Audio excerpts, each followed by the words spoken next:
Hello, my name is Adrian Goldberg and welcome to Byline Radio, or if you're listening on Catch Up, the Byline Times podcast. This time the Amber Heard Johnny Depp libel trial. The bare facts are these. Actress Heard wrote an article for the Washington Post in 2018 describing herself as a victim of domestic abuse.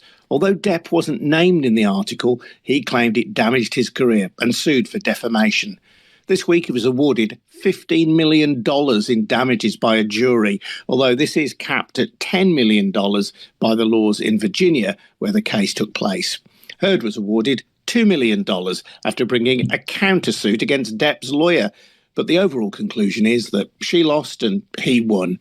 Depp said that the verdict had given him his life back, but Heard said that she was disappointed not just for herself, but because of what the verdict means for other women. She said it sets back the idea that violence against women is to be taken seriously. The judgment was all the more remarkable because in 2020, Depp fought and lost a case against The Sun in the UK after the newspaper called him a wife beater. We'll hear shortly from Hera Hussain. Hera is from Chayn, an international organisation based in the UK that fights against gender-based violence, and Sian Norris, the Byline Times Chief Social Affairs and European reporter. Before we do that, though, just a reminder that Byline Radio and the Byline Times podcast are supported by subscriptions to the Byline Times, our wonderful monthly newspaper edited by our colleague Hardeep Matharo. We report without fear or favour. You get more information at bylinetimes.com. That's bylinetimes.com. Hera, welcome to Byline Radio. We know what the 7-person jury made of the libel trial. What's your verdict? I'm really disappointed in the verdict because not just in the verdict, but also in the way that it's being received. I've been, going on about it the whole day, but, I feel like the very basic facts of how this case has unfolded are being missed, and also what the verdict means itself. This was, like you said, a defamation suit. It wasn't about domestic abuse. It wasn't to prove that. It was about whether, what she said was defamatory, and that's what the jury found. It's interesting that the verdict, I think the most damning part of the verdict is that it accuses her of malice, which means that, she intentionally, lied or acted in a deceptive manner to destroy his reputation. And I think that's where a lot of the anger from activists and survivors is coming from, including myself, that it sets a really bad precedent at a time where there's a lot of backlash against the Me Too movement, not just in the entertainment industry, but everywhere. And then also in the way that it's being reported, like you set up a really great explanation, but most outlets and also people are seeing the verdict as that, he won this case, he didn't abuse her, and this vindicates him, completely forgetting the UK 2020 trial, which resulted in a 129-page judgment in which he was found guilty on 14 incidents of domestic abuse. So I think this is a big red flag for me as an activist, as a woman, as someone who supports survivors every single day of the state of dialogue that we have around intimate partner violence.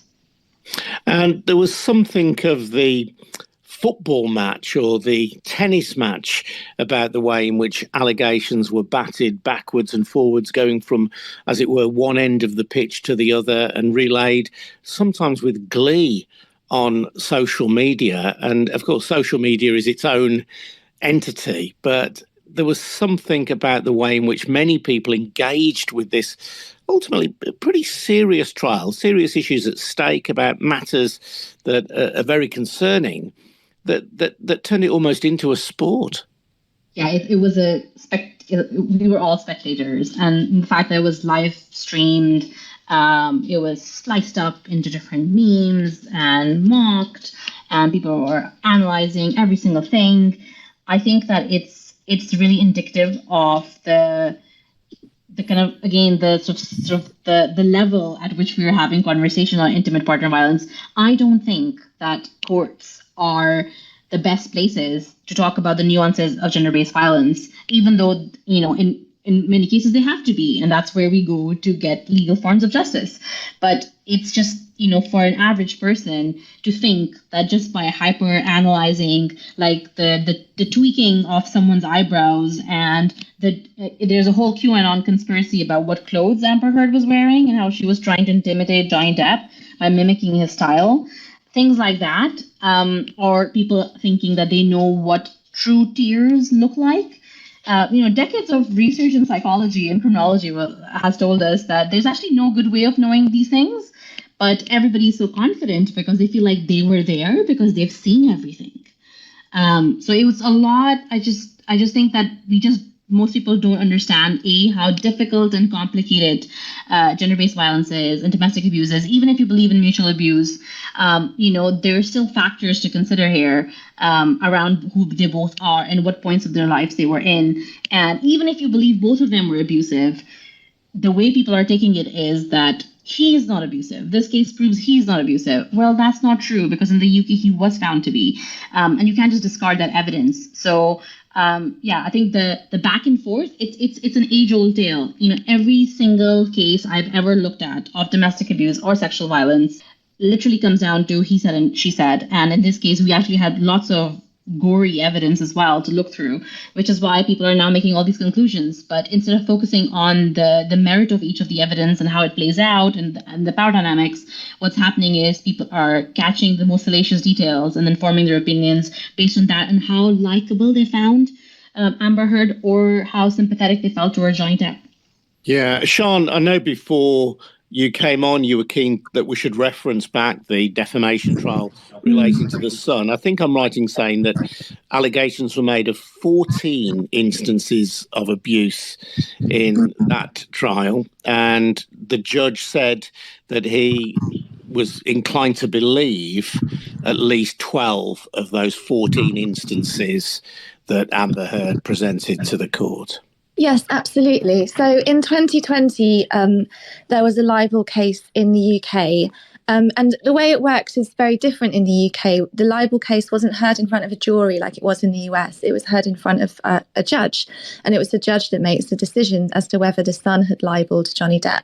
So what had happened was Dan Wootton, who was at the time a Sun columnist, had referred to Depp as a wife beater, and Johnny Depp had sued for libel. And it was a very kind of similar situation, Depp and Heard both going and giving evidence, a lot of media circus around it. But of course, in the UK, we don't have televised courtrooms. So there wasn't that same kind of clipping of moments of the court case and then circulating them around social media. So there was still that little bit of distance that we haven't had in this US case. And yes, as you say, when you look at the 129-page judgment, the judge did find that of the 14 allegations of abuse, that he believed that 12 had taken place. And I can kind of read you some of the things that he said. So he said, I accept her evidence of the nature of the assaults he committed against her. They must have been terrifying. I accept that Mr. Depp put her in fear of her life. And I accept that Miss Heard was assaulted by Mr. Depp, as she and the defendants have alleged in Incident 10. I accept that she feared for her life. And that these assaults would, particularly in combination, have been extremely frightening. And again, he says, I accept that they put Miss Heard in fear of her life. And some of the evidence presented in that 2020 libel case are so horrible. I mean, it's clear that there's been a lot of nastiness on both sides, but the way that Depp talks about Heard is very, very misogynistic. And of course, there's that very famous text exchange between him and a friend where he talks about wanting to, I can't use the word on the radio, but to sort of violate her corpse. I mean, it's really misogynistic stuff. And I think that's what's really distressing. Whatever people's views on this case, we know what the verdict was in the UK and we know what the verdict was in the US. But ultimately, these are two people who are going through this media circus. And the language that has been used to talk about Amber Heard has been really, really misogynistic, both from members of the public and in the press. And as I say, in these text messages between her ex-husband and his friend. And I think that's what's been quite alarming, this kind of very public misogyny and monstering of women. Yeah, going back to that Sun libel case, one paragraph from the judge's summing up, Justice Nichol, in which he said, a recurring theme in Mr. Depp's evidence was that Miss Heard had constructed a hoax and that she had done this as an insurance policy, and the actress was a gold digger. And he said that he didn't accept that characterisation of her. An almost identical attack was used against Amber Heard in this case, but perhaps because it was heard in front of a jury, perhaps ordinary people are more impressionable than a judge, this time it worked. I think the jury versus judge is a really interesting aspect, and it's something that a lot of people have been bringing up with me because I've been talking about it on Twitter, and they've been saying, like, just talking about the merits. And actually, this is something that I hear from lawyers all the time when we're talking about low conviction rates for rape in the UK. And when you ask prosecutors why that is, most of the time, they will tell me that it's because of juries, and that, juries can be more biased. They have less training around, sort of untangling rape culture from their understanding, and they are more likely, assuaded by sort of victim blaming. So that argument comes up, that sort of explanation comes up a lot in the UK when I talk about why our conviction rate remains one of the lowest in the world. That was something that came to my mind. I totally agree. I think what we have to understand around juries when it comes to issues of gender-based violence is that we all live in a culture where there are so many myths about victims of gender-based violence. So if you think about issues around rape and sexual assault, we still live in a culture where there's a lot of victim blaming that goes on. The idea, oh, she was drunk, or she was wearing a short skirt, oh, she'd kissed a guy, all of these things that we're very familiar with. And of course, juries go into the room and they have these, we can't escape the culture that we live in. We can't escape the fact that there are sort of very damaging messages about victims of gender-based violence, particularly women victims in that respect. And obviously, judges in libel cases are very, very highly trained to sort of recognise these kind of tactics of undermining the victim, or of what they call DARVO, which is deny, attack and reverse victim and offender. And I've been reading this article on the BBC website where somebody called Mr. Stevens, Mark Stevens, who's an international media lawyer, he was discussing the case, and he says that, he didn't believe that the judge in the UK accepted the sort of DARVO method, that they could sort of see through it, but it's always very effective on juries, and that juries are often very susceptible to these kind of tactics. And so it does make sense that a jury that is living in a society that has very negative attitudes towards victims of gender-based violence would perhaps have a different outcome than a judge who's been trained to sort of spot these tactics and to challenge these kind of myths about perfect victims. Yeah, I think that idea of a perfect victim is really interesting, Sian. The sense that, and Hera touched on it earlier, people talking about whether Amber Heard's tears were real. This sense that we have of victims behaving in a particular way that conforms to our idea of what a victim should look like and sound like.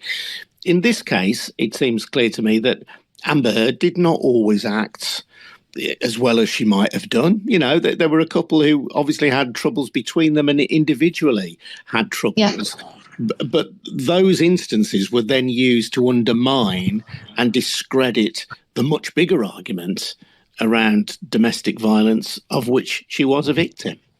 Absolutely. I mean, so this idea of the perfect victim is one that's very troubling, and we see it in all different kinds of contexts when it comes to gender-based violence, from the fact that, only certain cases get a lot of media coverage.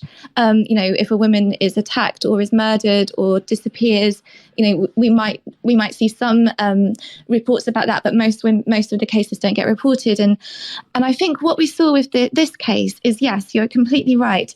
Her kind of bad behaviour, shall we say, or things that were perhaps quite unpleasant or unkind or nastiness was used to really undermine her. And it was like, well, she can't be a victim because she's behaved like X, Y, and Z, and look how she's behaving now. She can't, that's not how a real victim behaves. I mean, number one, there is no kind of real, everybody reacts to trauma, everybody reacts to being victimized in a huge amount of different ways, and there's no sort of one way of being a victim. But I also was really struck by the double standard in this, because, if Johnny Depp, if you believe that this was a case of mutual abuse, as many people do, or even that it's not mutual and that Johnny Depp was the victim of domestic abuse, and many people believe that. He's also not a perfect victim. In fact, his behaviour is also really troubling, and he has behaved in quite unpleasant ways. And I mentioned the really misogynistic language that was employed earlier. So, her kind of bad behaviour or perceived bad behaviour, or her not being this kind of perfect victim, this model of what we think a victim should look like, was used to discredit her. But him not being the perfect victim and him not behaving in a kind of the model way of being a victim was used to almost bolster his case and to win him sympathy and to make him more credible. And I just found that was a very odd double standard throughout the whole case. Whatever happened, whatever happens in relationships, they're complicated. These are clearly two very people that have gone through a lot and have, some of the evidence is very, very upsetting and awful, and you think this is a very troubled relationship. But the different treatment that she received to what he received is very clearly a kind of gendered double standard. You referenced Me Too at the start of this conversation, Hera. Just explain why you think that is important in this context. I think it's really important because, as someone who runs an organization, a global organization on fighting gender-based violence, I have been noticing this subcurrent of anticipation of something like this to come up, so that people who have been feeling on the defensive, mostly men, let's be clear, there's mostly men in powerful positions, have been waiting for something like this to be like, see, women also lie. See, we can be victims too. The Me Too movement has not been about saying men cannot be victims. Further from that, even my own organization, is built around women and non-binary people, but we, all of our stuff is open to people of any gender, men, including. So it's this idea of turning this into a moment for men too. I think this is this really is a tipping point, and I think that it shows us that we are so far from having a culture where we support survivors who make the very difficult decision to come forward. Thinking about defamation and libel cases, the cost of going through something like this can go into the tens of thousands of pounds for ordinary people. For celebrities, obviously, it's going to be a lot more because there's a lot more at stake. But, why would someone come forward against someone who has, access to financial capital or is in a powerful position when they know that they can just slap them with the defamation, and it's already being used. This is the thing. This is a silencing tool.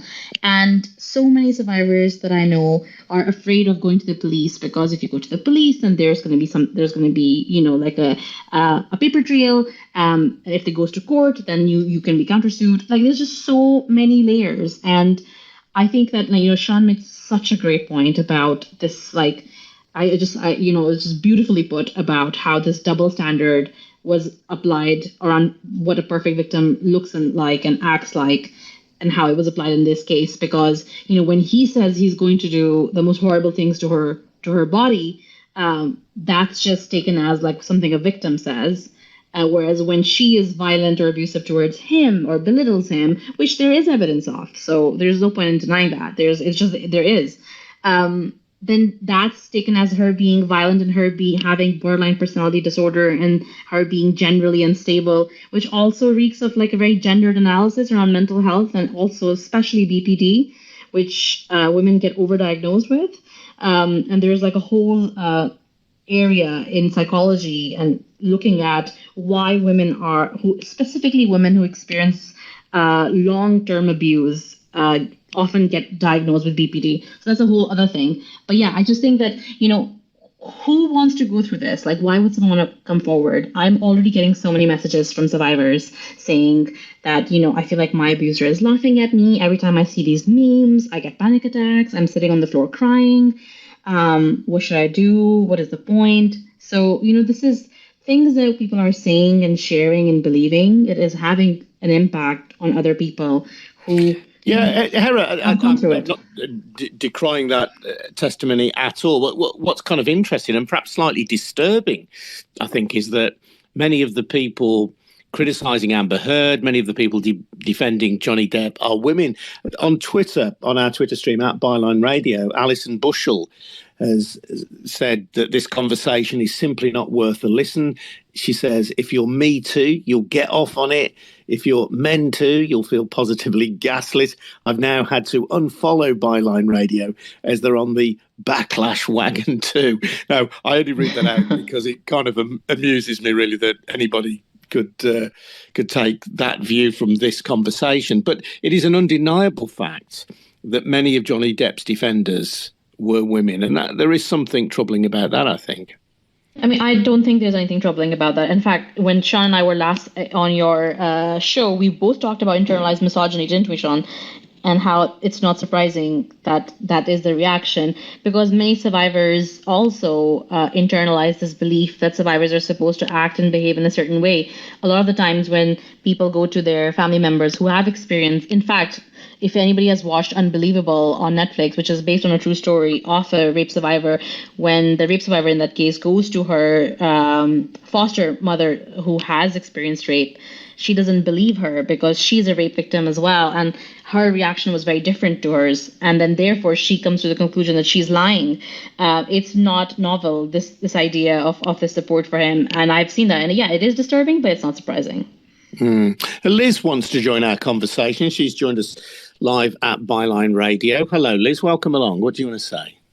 Hi, thank you for letting me speak. I'm a victim of domestic violence, and I'm not a supporter of Johnny Depp or Amber Heard either way, but I do understand what it's like to be in a toxic relationship. And I do understand the dynamics between a relationship where you are the victim, but then you're also the empowerer trying to fight back at different times. And it creates that kind of element where one is going to be a victim on one occasion and one's going to be the abuser on the other occasion, but because you're battling yourself, and it depends on the dynamics of the relationship.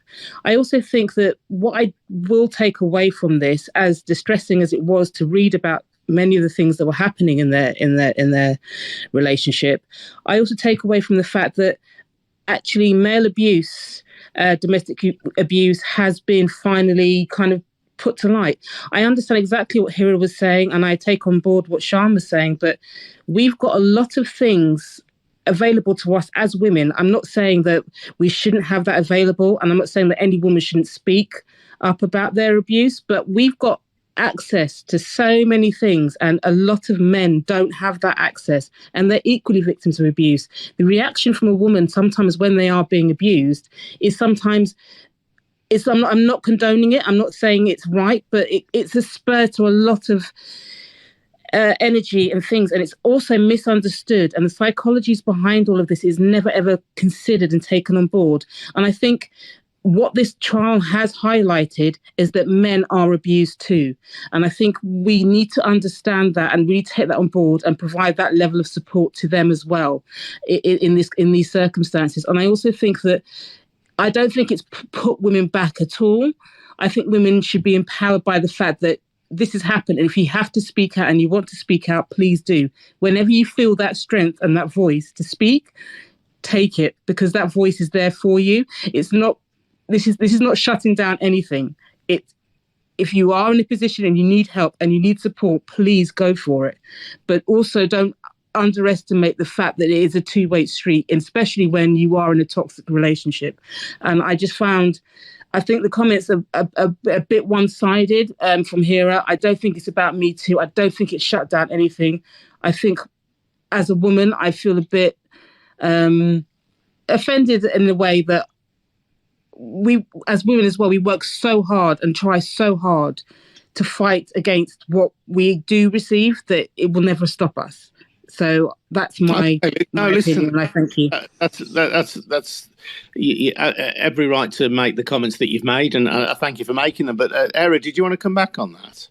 I completely understand Liz's point, and I think we are allowed to disagree and have different takes on things. So I can only talk about for myself. I support male survivors of domestic abuse and sexual violence whenever they approach me, and work with those organizations. I've never denied that this is something that happens to them. I just think that in this case, what's really apparent is that is being used as a political point against the fact that women are speaking out and talking about the experiences that they have. So I think this is more than just the case in front of us, and that's where my concerns are. Chayn, did you want to reflect on what Liz had said? Yeah, absolutely. I think it's really important. It's always really important to acknowledge that men experience domestic and sexual violence too, and that we do have properly funded services that support male survivors and male victims. And I don't think anybody would ever try and or should ever try and deny that, or to sort of shut down those support avenues. It is and I think the dynamics can often be very different because there's a whole layer around shaming of men in a slightly different way about what does it mean to be a man, and if can you be a man and a victim, and all of these kind of really toxic masculinities that go along that make it very difficult for men to speak out. And I think that's one of the things I find very frustrating with cases like this, or kind of the sort of general. There's often this kind of talk about it, but not actually thinking about solutions. And I think we absolutely need to start having really, positive conversations about toxic masculinity, about, vulnerability, about violence against men and about violence against women, and make sure that everybody feels empowered and confident to speak, because, nobody should have to live with violence in silence. Everybody should have the support that they need. And it shouldn't become this kind of politicized weapon to kind of against women, and I think that's one of the things that's come through sometimes in this case, that, the fact that men are victims too, but also women are victims too. And we need to have space for both of those issues. What I felt, Chayn, was that really Johnny Depp was fighting for his career here, and he's pretty much said as much. And a fair few people have been drummed out of Hollywood. Not everyone, by the way, but a fair few people have been drummed out of Hollywood for sexually inappropriate behaviour. Some of them have gone to jail, perhaps not enough of them. But in Johnny Depp's case, I just find it intriguing that his defeat in the law courts, in the libel courts in London 2 years ago didn't finish his career. A case in which he sought to defend himself against the accusation that he was a wife beater, he lost that. That was not a career-ending verdict. And it was as though he was getting a second chance, and almost as though he seized this second chance with the defamation trial against Amber Heard, which he's perceived to have won, and the jury awarded him substantial damages. And I just think, how did 2020 not end him? Patriarchy. Patriarchy is the answer. I mean, I think, that's the thing. Well, go on. No, I know you're laughing. This is one of the curious issues. Go on. Yeah, so, this idea that his career was being ruined or that his career was over. I mean, at the end of this trial, he came and played a gig at the Royal Albert Hall and had a standing ovation. I mean, if anything, he seems to be more loved, more popular, the way that social media has responded to this case. He seems to be, the biggest sort of star in the world. And I think we do have this real issue that when men are accused of sexually inappropriate behaviour or of domestic abuse or of, all sorts of issues, they seem to be able to recover in a way that women's careers end in Hollywood when they turn 40. That seems to be enough. And if you compare these allegations or allegations of sexually inappropriate behaviour or domestic abuse against various male stars, and you compare that to when Winona Ryder shoplifted, that really did end her career for a very long time. It took her a long time to kind of come back from that. And that kind of transgression was seen as sort of so horrifying and so awful. And yet there are many, many famous Hollywood movie stars and musicians and actors and TV personalities and politicians that have done way worse things than steal a handbag. And yet it hasn't touched their careers in any meaningful way. And I think that is because we live in a society that gives men the benefit of the doubt, because we live in a patriarchal society, and that it gives men a kind of redemption arc in a way that isn't allowed for women. And it goes back to that idea that I said before about this double standard of the perfect victim. Amber Heard's behaviour was seen to discredit her. Depp's behaviour was seen to bring him more sympathy. Yeah. Did somebody mention Mel Gibson there? Not sexual. He was on the tip of my tongue, but yes, I didn't mention him. Well, I'll name it.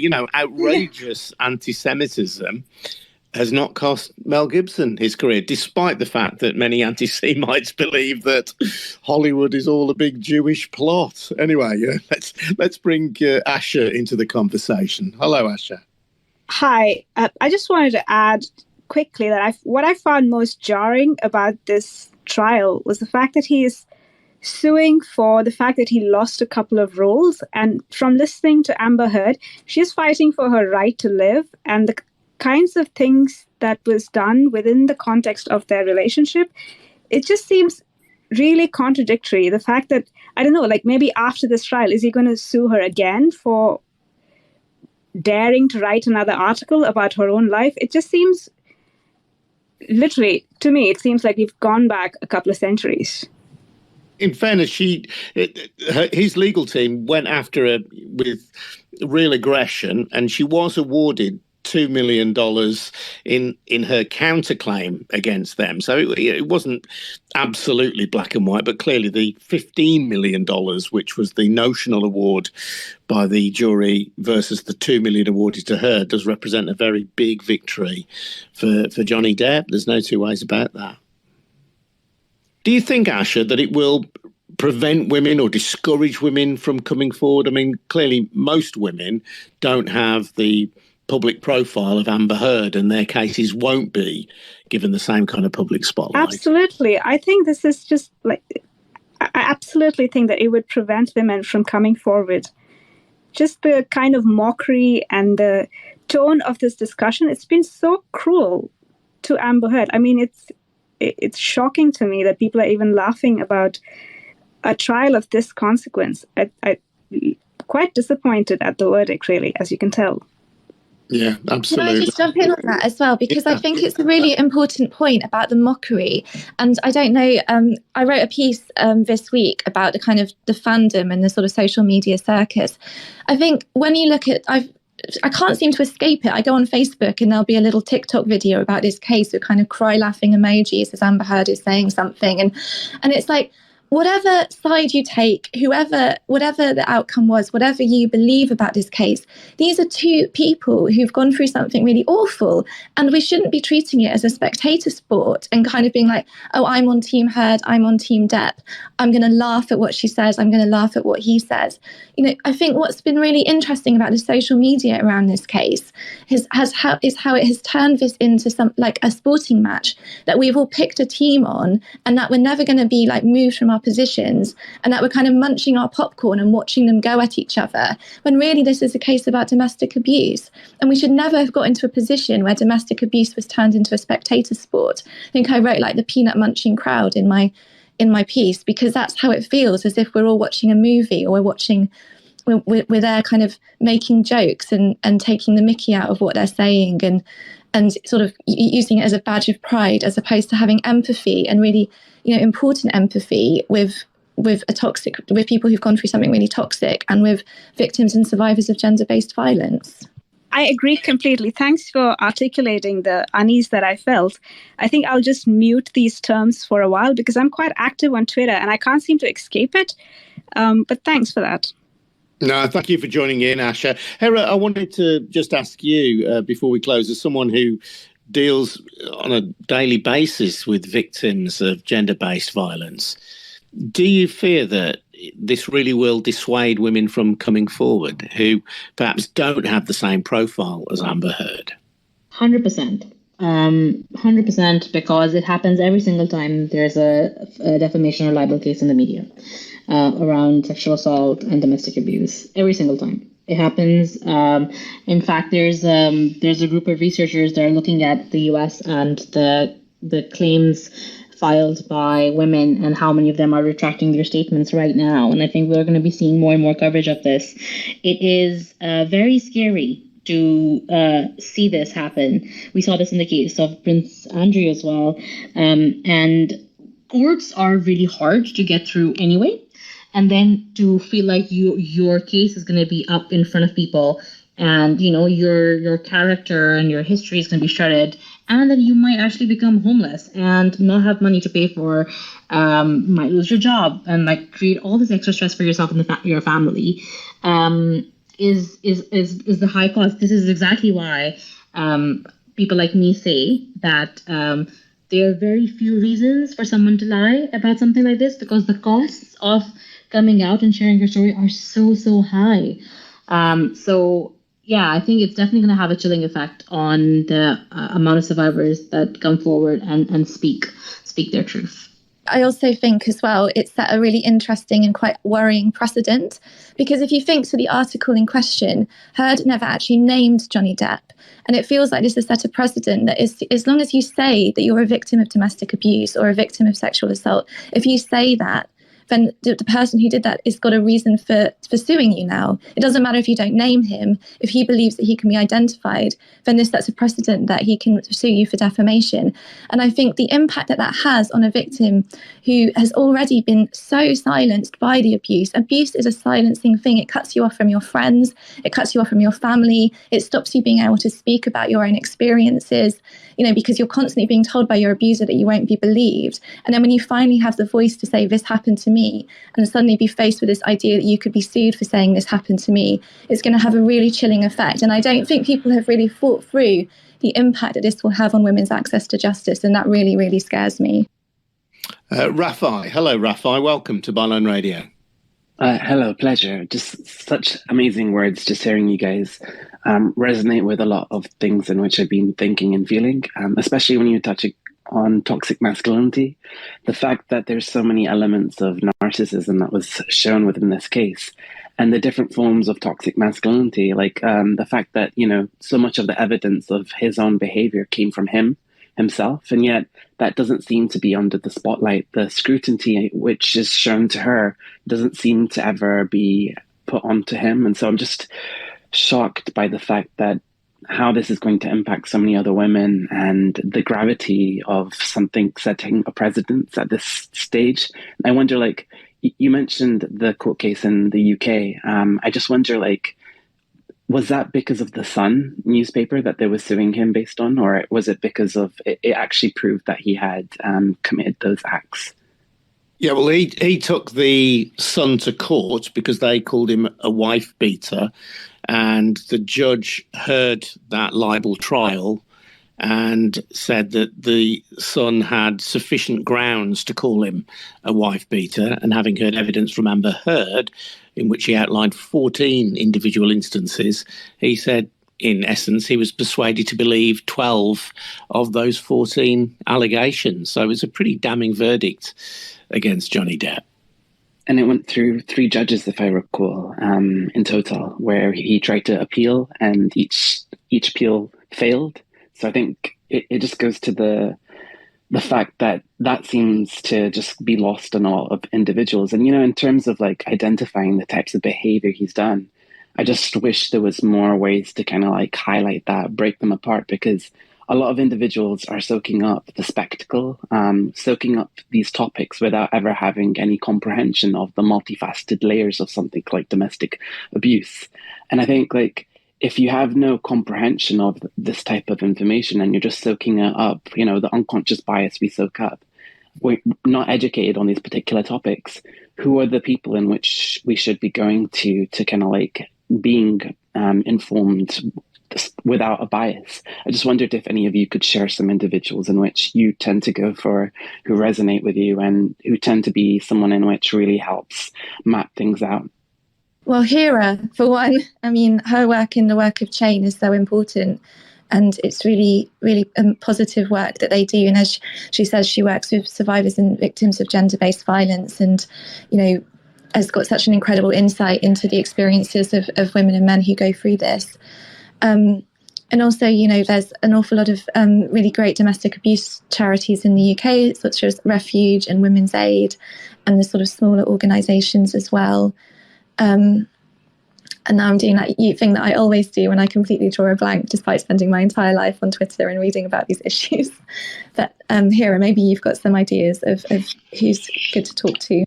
Yeah, absolutely. There's, we're very lucky to have sort of a thriving sector of feminists, even though it's really struggling under funding cuts, both in the UK and the rest of the world. I think that, Sean named some of the big ones. I definitely say Sister Space does really great work in the UK. And then oftentimes what I find is that, if you're just looking at social media, you're going to find all the hot takes, and that you might find some really great commentary in there as well. But really, to get the really in-depth stuff, like there's an excellent article right now that Monica Lewinsky wrote about this, which you should definitely read. There's also a really good, a few good op-eds on Guardian, which I really recommend, and also on Newsweek and New York Times. So I think some of the bigger publications, but also some of the feminist publication. If one of my favorite publications in the world is Feminism in India. It's an Indian publication, but they cover like lots of different global stories as well. So I would look at like very specific sort of inclusive publications too. And the other thing I would say is that when you're looking at analyzing things, like I said before, just be very mindful of what you see on social media, because it's so easy to create a snap judgment. And when we're dealing with complex issues, we just can't do that. Many people in the gender-based violence space do not believe in mutual abuse. I sort of personally do believe in it, but I know that most people don't. But I believe that even in a personal capacity, I look at like your power dynamics in that case. So in this case, we have some really clear power dynamics. He said, Johnny Depp said that he was, Amber Heard was begging for total global humiliation, and she's gonna get it. And that's exactly what he delivered. So I think that there are things like that we want to look at. So even when people are looking at evidence, what's interesting about this is confirmation bias. So there is clear evidence from his side as well, not just her side. So but it's people are ignoring all the damning evidence against him and accepting everything that's against her. So that's when you start critical thinking skills are things that we should really teach our children, because I think that's where you can start drawing these comparisons and understanding power dynamics and gender analysis. So just be very mindful of like hot takes is what I'm going to say.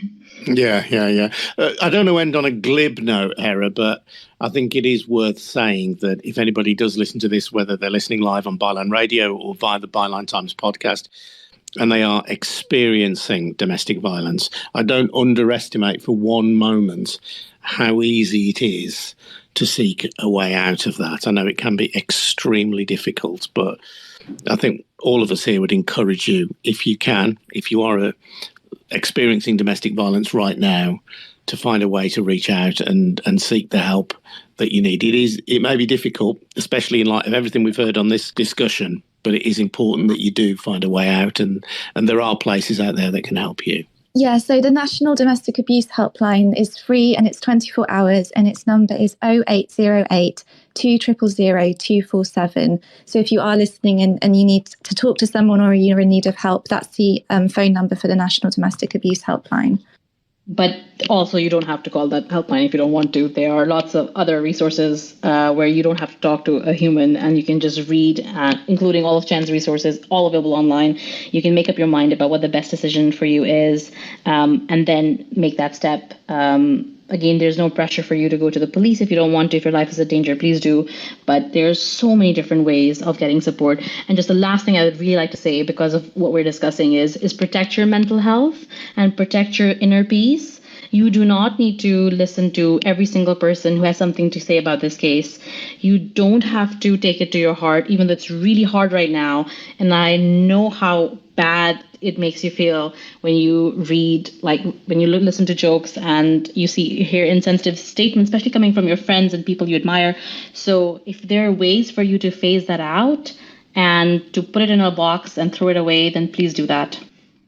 Hera, thank you for your time. If you want to check out Hera's organisation, they're called Chayn, Chayn, an international organisation working against gender-based violence. Thanks also to Sian Norris, the Chief Social Affairs reporter for Byline Times. And if you do want to support free and fearless independent journalism, please think about taking out a subscription to the Byline Times. It's our brilliant monthly newspaper.